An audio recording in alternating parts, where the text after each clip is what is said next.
Investors have been in a good mood this week, perhaps after all the success at this year's Olympics. The gold medal count continues to rise for American athletes. The Dow, S&P 500, and NASDAQ all trending higher today. India is in mourning after the death of its beloved Bollywood singer, Bappy Lahiri. The market seems to be matching that somber mood this week, with the NSE falling another 250 points. It's tempting to think of the stock market as a coldly rational exchange of value based on economic fundamentals. But there are many factors that can influence how the market behaves, for better or for worse. In this episode, we look at how seemingly unrelated things, like the sports teams we cheer for and the mood we're in, can affect the market and many other aspects of our lives.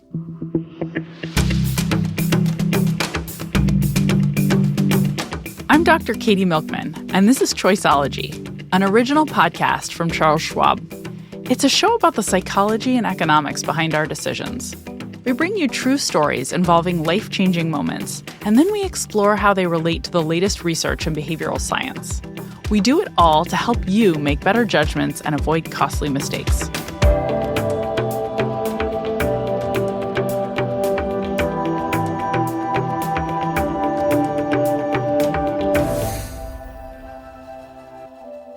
Our first guest comes to us from the future. We're a day ahead of you, but I think in terms of fashion and music, we're about 20 years behind. So, Okay, not the future, but certainly a distant time zone. Hi, my name's Jamie Wall. I'm a rugby writer and author based in Auckland, New Zealand. Rugby might seem a bit strange to the uninitiated, but it's not so different from American football. It's American football, but without the pads and the helmets. The key concept of the game is the same. It's to get the ball into the opposition's end zone, or we call it a try line, and to score a try, or what you guys would call a touchdown. And it's roughly the same, except you can't pass the ball forwards and you kick it a lot more. But other than that, it's a game I think Americans, you'd probably appreciate, because it's very physical. And the US actually does have a national team, and they've competed at the World Cup. While it's not a major sport in the US, rugby is huge in New Zealand. Yeah, it is a big deal. It's our national sport, and our national team's called the All Blacks because that's what they wear: a black jersey, black socks and black shorts, and they are generally regarded as the best team in the world. New Zealand's such a young country, there's not an awful lot to get patriotic about, and this is one of the things where it's a safely patriotic thing to do. You know, people from all walks of life will watch the All Blacks and get excited when they win and get disappointed when they lose. Where an American football game might start with a marching band playing the national anthem, the All Blacks in New Zealand begin their matches with a distinctive tradition, the haka.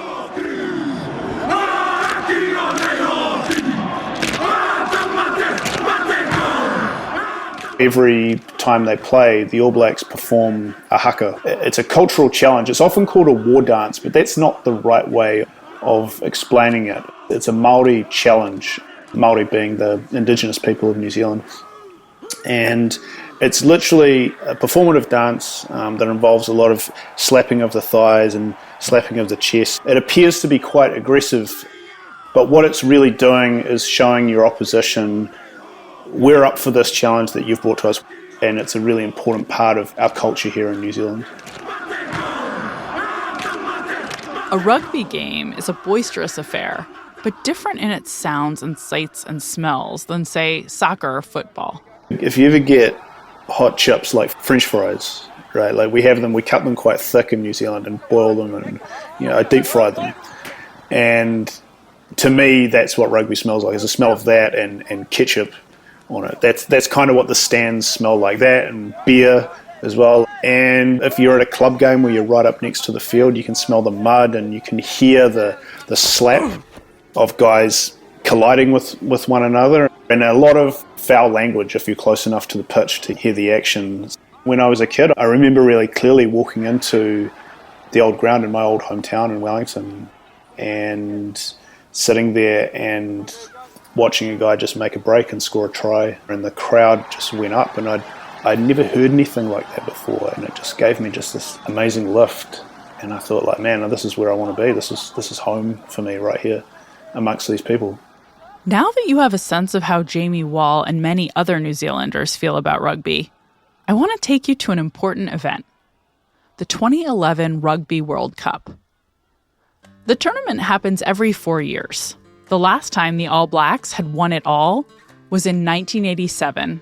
The 2011 Cup was scheduled for October at Eden Park in Auckland, 24 years after their last win at the very same stadium.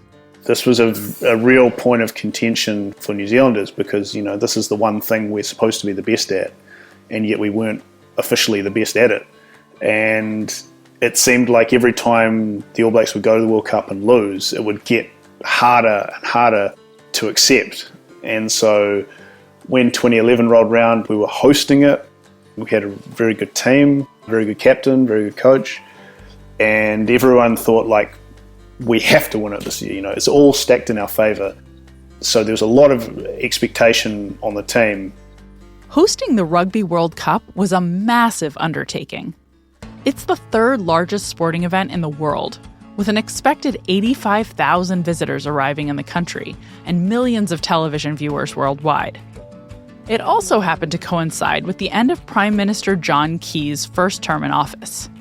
Unlike the US, the government of New Zealand can choose the timing of national elections. In a surprise move, Prime Minister Key announced the election much earlier than was required and set the election date after the Rugby World Cup final. So today I'd like to announce that the general election will be held on Saturday, November the 26th. My announcement of the election day today is, as you're aware, a break from tradition. I believe it's in the country's best interest to know the date of this year's general election early because it gives New Zealanders certainty and allows them to plan accordingly. Some in the press speculated that Key's early announcement was strategic, that he was hoping a win for New Zealand would bolster his chances of securing re-election. And announcing the date early actually gave him some advantages. This is Dr. Mona Krewel. She's a lecturer in political science at the Victoria University of Wellington in New Zealand. So the general elections cycle would start as soon as he announced the date. And that meant in such a year with the Rugby World Cup, he as an incumbent would have a lot of opportunities for campaigning around that event and thereby profiting from a generally good public mood. And it also made a lot of sense for him to announce the date early because then he could directly switch into that campaigning mode at that time. There were events in recent political history that may have informed the Prime Minister's thinking. In 1987, when New Zealand was a winner and a host, they won the World Cup on June 20, 1987, and a general election was held in August, with Labour returning for a second term of government with an increased majority, actually. It's not clear how much the Rugby World Cup win in 1987 moved the needle in terms of the incumbent government gaining an advantage.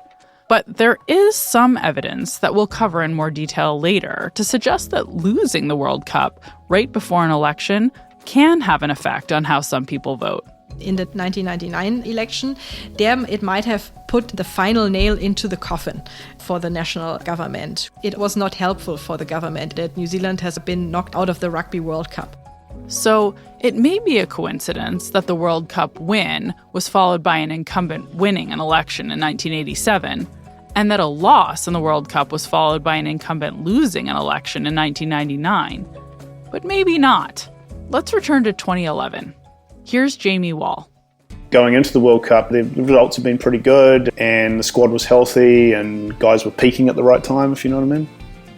And so everyone was feeling pretty good, getting excited at the thought of winning. And because it was being hosted in New Zealand, it seemed to overtake people's consciousness even more than it normally would. Even if you didn't like rugby, you kind of had to buy into it because you couldn't turn around without seeing it. There were flags flying everywhere. And New Zealanders aren't particularly patriotic people, but all of a sudden it was kind of okay to do that.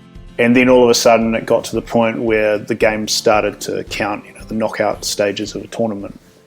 And our best player got injured. And all of a sudden the mood went and it was just this terrible tragedy that Dan Carter had hurt himself.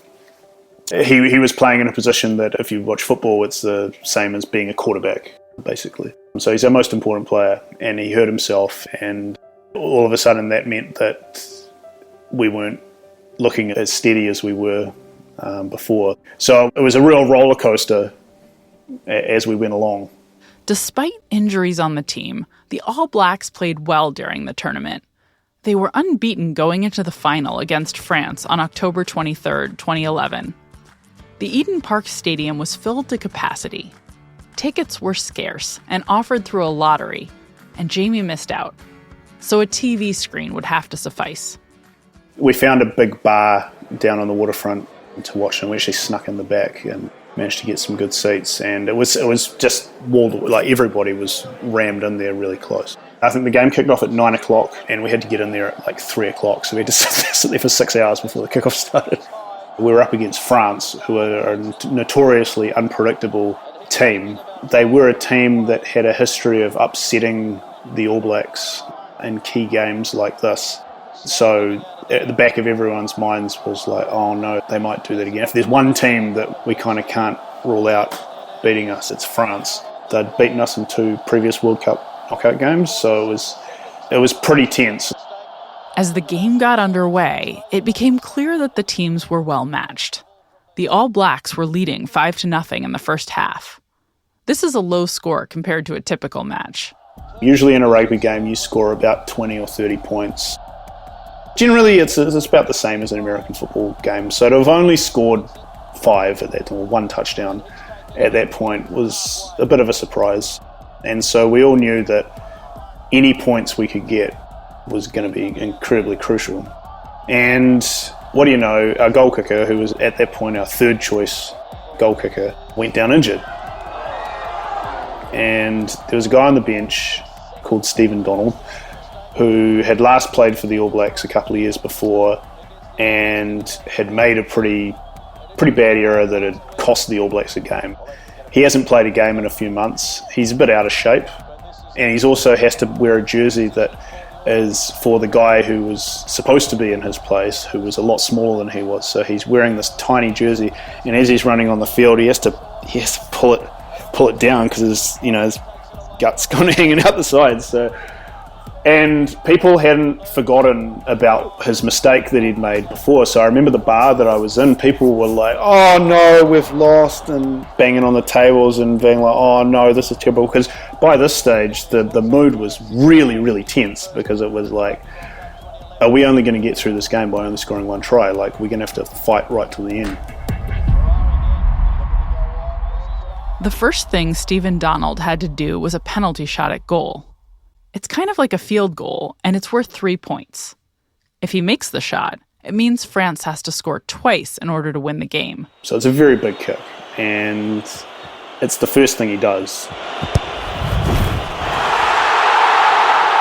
And he absolutely nails it, goes straight through the post and turns around, and everybody's perception of him changes like straight away, like, yes, he's the man for the job. And he keeps going through the game and makes his tackles, and France score a try to make it 8 points to 7. And the last 20 minutes of the game is essentially just the All Blacks tackling them, which it was very hard to watch. I didn't even watch it. I couldn't watch it. I had my head between my legs the whole time. Everybody else in the bar just couldn't watch, and was just praying for the final whistle to go. And then it came.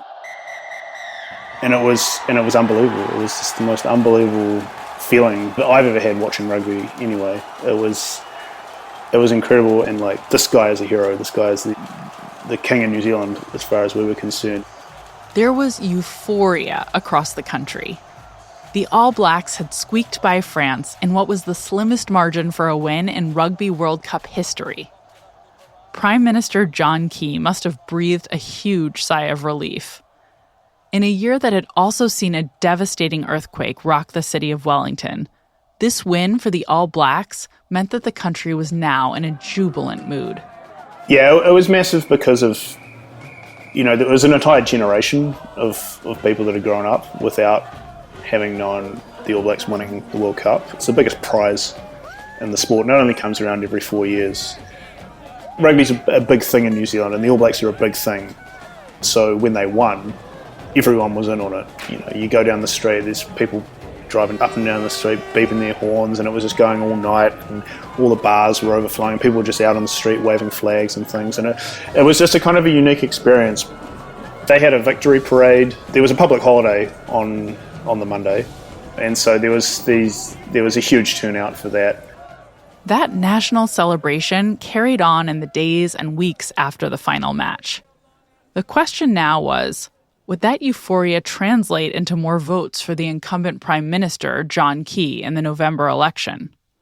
Here's Mona Krewel again.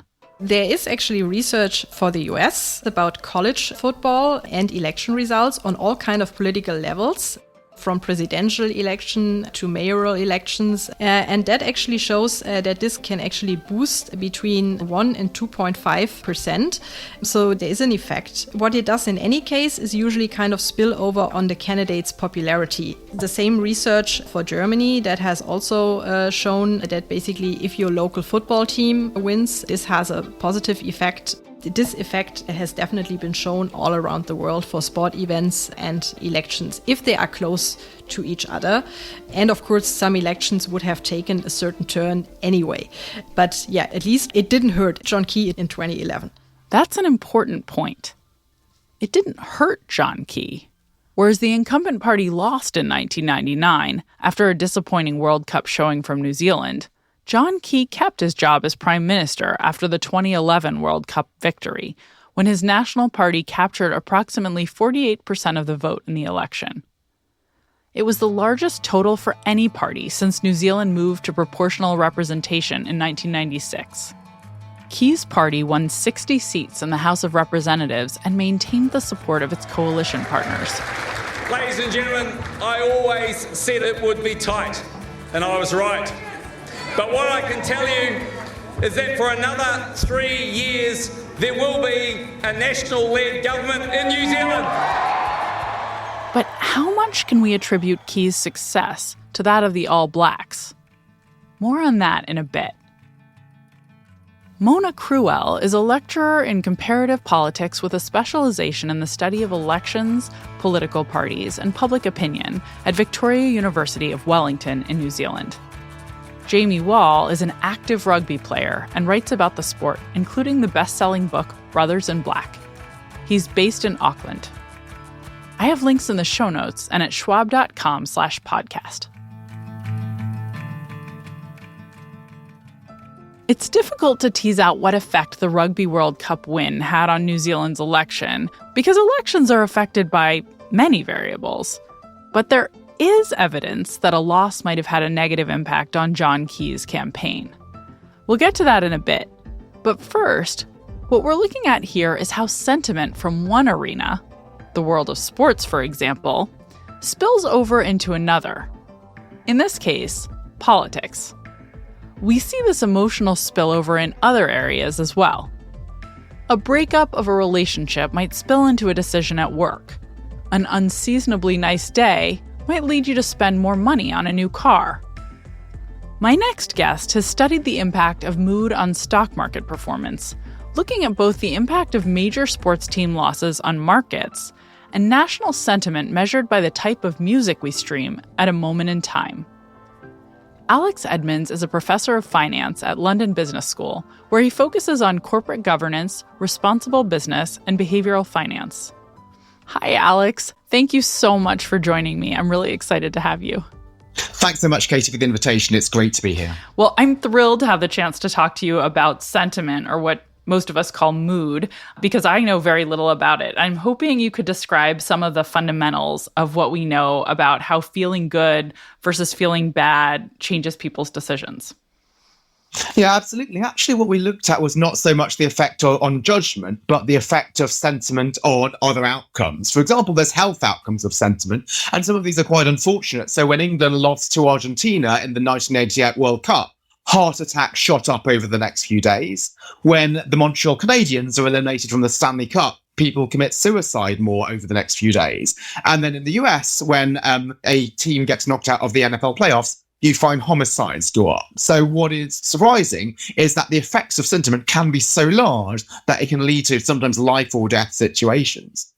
Also, what's interesting about sentiment is that the effects are widespread. So it's not that you just see something and you're happy or sad about that particular dimension. It actually affects into your positivity about life in general. For example, when Ohio State football team wins games, then people around the area buy more lottery tickets. Now, there's no clear rational reason why this will be, but it is that people's happy sentiment is not just confined to their team, it spreads over to just general positivity about life in general. It's so fascinating. Okay, thank you for giving some of that background on prior research. I would love now to dive in a little bit to some of your work on the impact of sentiment or mood on the stock market. Maybe you could start by describing some of the work you've done looking at sporting events and how they change market outcomes. Absolutely. But before starting my work, let me give some props to other people because we were not the first to link sentiment to the stock market. So other people try to look at measures of mood that affect the economy. And what's difficult here is that many plausible measures of mood might have an economic effect. So you might say people's sentiment is affected by something like a plane crash.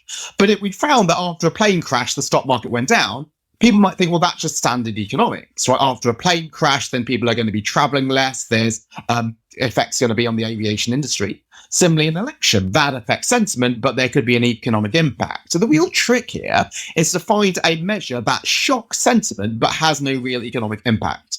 And so what people before me looked at were some weather variables. So you can look at things like daylight or cloud cover and so on, and hypothesize that when it's cloudy or sunny, that's going to affect sentiment and it's going to feed through to the stock market. And those papers were statistically robust and they were published in the top journals. But one concern that people might have is they could have just got lucky. Right, so you have some correlations which might be spurious. And one concern is that, well, is the effect on weather strong enough to feed through to something as rational and hard-hearted as the stock market, particularly since traders, they work in air-conditioned offices, they're pretty immune to what weather conditions are going on outside. And also a challenge with weather is that it's a local variable. So it might be sunny in New York City, but it could be windy in Chicago, and it could be Chicago hedge funds that are driving the stock market. So a challenge with some of these earlier variables is that might not be very strong, and they might not be national. So that brings you to sports, which is what I looked at a number of years ago. And so what I looked at with my co-authors Diego Garcia and Ivan Norley was the effect of international soccer elimination on the stock market. So why soccer? Is that my English bias? Why didn't I look at Major League Baseball? But it's because of the national effect, right? If the Red Sox win and the Yankees lose, some Americans are happy and others aren't happy. Where something national like soccer, if England lose, that will make the whole of England depressed, and that should feed through into the stock market going down. I love that. It's an excellent reason to do that. And could you talk a little bit about exactly what you found? Yeah, absolutely. So what was the research design? So what we looked at was not just England. We wanted to look at many, many countries throughout the globe. And also what's really important is we need to control for other determinants of the stock market. So if England lose and the stock market goes down, maybe we just got lucky. Maybe the stock market could have gone down anyway. So what we control for was what's happening to the world market on the same day. We also had to control for past returns because there's some evidence of momentum. And also we control for day of the week effects. So there's prior research showing the market tends to do better on Fridays and less well on Mondays, perhaps because of sentiment effects. And we found this effect was really strong within soccer. In terms of economic significance, when you get knocked out of the World Cup, the market falls by 0.5% on the next day. Now you might think 0.5%, is that a lot? Well, applied to the England stock market, it's $15 billion wiped off the market on a single day just because England can't take penalty kicks. And you might still think, well, 15 billion, right? Sometimes the market falls by more than that. But when the market falls by more, it's for rational economic reasons. Yes, you could have the market falling because of coronavirus, because of an election, but something like soccer, that really shouldn't affect the stock market, but it does so to a big degree. It's such an awesome finding. Then we want to go a little bit further and think about, well, where should the effect be stronger? It should be stronger in countries where soccer is more important. So we found it was stronger in England, France, Germany, Spain, Italy, Argentina, Brazil, the soccer crazy countries. Now, what's the effect in the US? Actually, nothing. which probably makes sense to the American listeners. They don't really care about soccer. But what do they care about? They might care about other sports like basketball. So what we then did is we looked at other sports, rugby, cricket, basketball and ice hockey, and we found that those also had significant negative effects. So it's not just unique to soccer. There's generally a negative mood on a nation when they lose a major sporting event. And what about when they win? Unfortunately, when they win, there is not a positive effect. So unfortunately, sports are only having negative outcomes, a decline upon a loss, but no rise upon a win. That's so disappointing. And do you think it's because of loss aversion, that losses loom larger than gains, and so that's why we only see this downside from sporting losses? Absolutely. So loss aversion could well be one reason. So it is that just the pain of losing is much greater than the elevation of winning. But there could be a couple of other reasons. So one other behavioural reason is overconfidence. If you've got supporters who always go into a game thinking that they're going to win, well, if you do win, you're not too surprised. But if you lose, you're bitterly disappointed. And the third reason is a bit more sort of technical. That depends on the competition format. Because these are knockout competitions, if you lose, you're instantly eliminated. If you win, you still haven't won the championship. You've still got many further games to play. So there's an asymmetry in how the competition is struck. So interesting. I noticed you have a new paper on the music people are listening to in a country at a point in time and how that relates to stock market performance and sentiment. And I was wondering if you could tell us a little bit about that project as well. So all of the papers that I've mentioned previously, what they do is they study shocks to sentiment. So it could be soccer results, it could be clock changes, it could be weather. And then they assume that those things affect people's sentiment and then it feeds through to the stock market. However, all of those measures, they only capture one driver of sentiment. So how am I feeling on a particular day? Yeah, maybe I'm upset that my soccer team lost. But maybe I'm happy because I got a promotion at work, or maybe COVID restrictions are easing and so on. So rather than having an exogenous measure that shocks sentiment, what I want is an endogenous measure which reflects how happy you are feeling.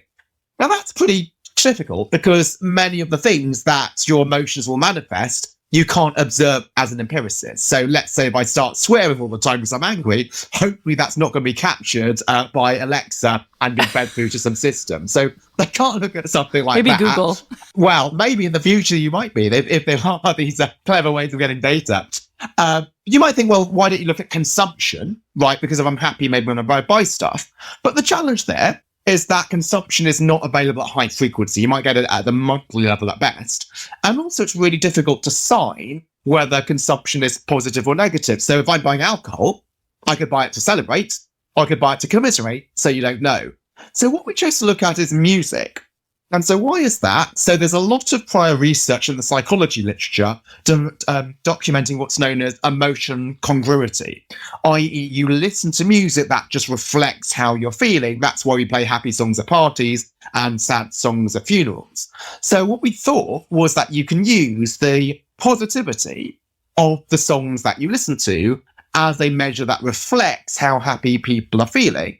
Now, you can get this aggregate across the whole country through Spotify, and you can get it on a daily basis. And what's particularly important is that Spotify has an algorithm to study the positivity of the music. And does the valence make sense? Well, one of the songs which was scoring really high was, not surprisingly, the song Happy by Pharrell Williams. And then you have some sad Adele songs or some sad Coldplay songs right at the bottom. It's so cool. And then you looked at how what music people are listening to on Spotify in different geographies relates to stock market returns? Absolutely. So what we did is we got 500 billion streams of 58,000 songs across 40 countries. And again, why is it important to have such a large cross-section? Because of spurious correlation. Like, people are quite skeptical about sentiment research. So if you found it in one country or even 5 countries, people might think you got lucky. But if you look at 40 countries, maybe there's something there. And we did something relatively similar to the soccer paper. What we looked at was the sentiment of a country as reflected in the music listening, and then linked this to the stock market, controlling for what was happening in the world economy, and also economic policy uncertainty, and a lot of those other variables. Also, we went beyond soccer paper because we didn't just look at the stock market. We looked at 2 other outcomes. One of them was mutual funds. So rather than just buying stock directly, many people, particularly nowadays, they buy into funds. And what we found is that when they are in a better mood, they're buying more into mutual funds. But then finally, we did a falsification test, which is a test that should go in the wrong direction. We looked at government bonds. Because if indeed people are feeling more positive and they're willing to take more risks because of their positivity, yes, they're investing more in stocks, yes, they're investing more in mutual funds, but the money has to come from somewhere, and government bonds are sort of the safe asset which you're going to be selling out of if you want to move into something risky. So indeed found the positive effect on the stock market, positivity in terms of mutual funds, but an outflow from government bonds, all consistent with the hypothesis. I'm curious if there's anything you do differently in your own life, and I don't mean in terms of your investment decisions, I just mean your day-to-day as a result of studying how mood can affect choices. I think it's just to realise my own human fallibility, is that often I myself might be affected by sentiment in many, many ways. So when I was young, the very first thing I did was I was playing chess. So I started when I was 5 years old and played for the England junior team. And one of the things that I was quite bad at was I would make sort of some rush moves. And so what my chess coach told me was just to sit on your hands, right? Even if I think there's an obvious response, sit on my hands so that I would not be able to make the move. And I think that should be the same for important decisions, to do the analogy of sitting on your hands rather than rushing to make a decision. And I'm trying to do this with my emails. So sometimes I send emails when in the cold light of day, could I have been a bit kinder or much kinder? Probably yes. So what I have with my emails is I have a delay. So after I send the email, it has a delay. It sits in my outbox for a couple of minutes. And then I often will think, well, actually, did I need to phrase it that way? Often it might be unnecessary, so I can go back in and do this. Or if it is an email which might be contentious, I might show this to my wife, and so she might have a look at this, and that will, again, try to address the issue. So again, what you're trying to get is other people to weigh into your decision to make sure that decision was not just driven by you and your particular emotions. And so the idea of never sort of letting the sun go down on your anger, sleeping on these decisions until the next day and making them with a clear head is really important. I absolutely love that takeaway. We should all sit on our hands more. And I think I'm going to have to copy and paste your 2-minute email rule. That's fabulous. That's a fantastic place to wrap up, because it's just such a good additional insight. You know, not only does it matter in terms of understanding how the stock market works and when there will be ups and downs, but just in thinking about your own life, that we are affected so deeply by our emotions, and sometimes we're not in the right mode to make a decision. Alex, thank you so much for sharing that. And thank you for taking the time to talk to me about all of this today. It has been an absolute pleasure.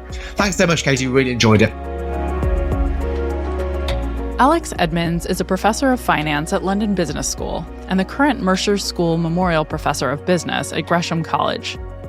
He's also the author of the recent book, Grow the Pie: How Great Companies Deliver Both Purpose and Profit. You can find links to his book as well as his research on the relationship between sentiment and the stock market in the show notes and at schwab.com/podcast. Whether it's an irrational reaction to the movement of a stock's price or something completely unrelated, say your favorite sports team's recent performance, it's hard to separate emotions from investing. Check out the Financial Decoder podcast for some tips on how to mitigate emotional biases when trading stocks and making other financial decisions. You can find it at schwab.com/financial decoder or wherever you get your podcasts. When we're in a good mood or a bad mood, even if it's for an arbitrary reason, our feelings spill over and affect unrelated decisions. Decades ago, a famous psychologist from Cornell named Alice Eisen did a number of classic studies where she surprised people with an unexpected bag of candy to boost their mood and explored the effects on their subsequent behavior. Doctors who received such gifts made better decisions, and ordinary people became more creative problem solvers when delighted by these small mood boosters. Eisen proved that a positive mood can have many benefits, though it can also lead you to take on mild risks that would usually be unappealing. Being aware of the way your mood spills over to unrelated decisions is helpful. It can teach you to sit on your hands and avoid making important choices at a moment when you might be swayed by a temporary reaction to some good or bad news that isn't really relevant. Say, the outcome of a sporting event, or the receipt of an unexpected gift, or an annoying commute.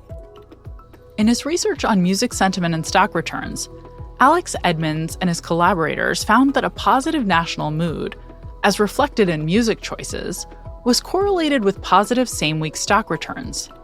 But the next week, the effect typically corrects itself. So if I leave you with one takeaway today, I hope it's this. Be aware that your choices are never really independent of your emotional state. When you're feeling great or disappointed, even if that feeling has nothing to do with a subsequent choice you have to make at work, at home, or about a stock or political candidate, those feelings may well affect your decision. For example, you should be careful when talking about your risk tolerance with financial advisors when you're at an emotional extreme. Knowing this can help you postpone choices you might not want to make under the influence of your mood.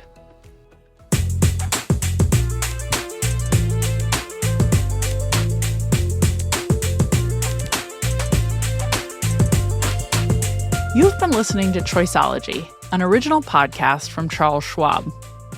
If you've enjoyed the show, we'd be really grateful if you'd leave us a review on Apple Podcasts. You can also follow us for free in your favorite podcasting app. And if you want more of the kinds of insights we bring you on Choiceology about how to improve your decisions, you can order my book, How to Change, or sign up for my monthly newsletter, Milkman Delivers, at katymilkman.com/newsletter. Next time, you'll hear about a bias that clouds the way we view the value of stocks, the efficiency of our cars, and the dangers of disease. I'm Dr. Katy Milkman. Talk to you soon.